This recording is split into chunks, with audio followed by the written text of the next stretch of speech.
কিছুদিন বিয়ে হলো, 6 মাস 1 বছর। শ্বশুর শাশুড়ির সাথে বেমানান, মানে না, বনে না। ওই মেয়েকে বলবো, বোন তোমার বাবা মার সাথে তোমার বনিবনা হলো, শ্বশুর শাশুড়ির সাথে তোমার বনিবনা হলো না, কারণ কি? বোন আমার, তোমাকে কৃতজ্ঞ হতে হবে। এই ভদ্র মহিলার জন্য তুমি একটা স্বামী পাইছো।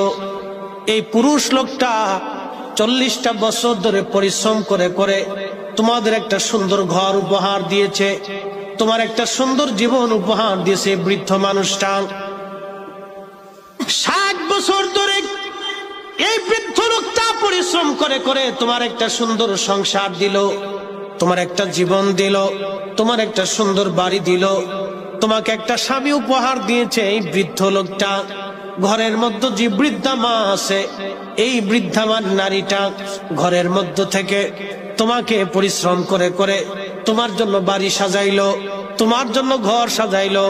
বৃদ্ধার চিন্তা, আমার ছেলে হয়েছে, নাতি হবে, নাতি নিয়ে সুখের সংসার চলবে। তুমি আজ বেমানান হয়ে ঝগড়া ফাসাদ করে ওই মা থেকে তুমি জুদা হয়ে গেলা, মার মনে ব্যথা দিয়ে তুমি আলাদা হয়ে গেলা, স্বামী নিয়ে তুমি আলাদা হলা। বোন আমার, যদি স্বামী তোমার আলাদা হতে চায়, তুমি স্বামীর সাথে ঝগড়া করতে পারো, না না আমার শ্বশুর শাশুড়ি থেকে আমি জুদা হব না, অথবা জুদা যদি হতেই হয় আমার শ্বশুর শাশুড়ি আমার ঘরেই থাকবে, আমার ঘরেই খাবে, আমি তাদের সেবা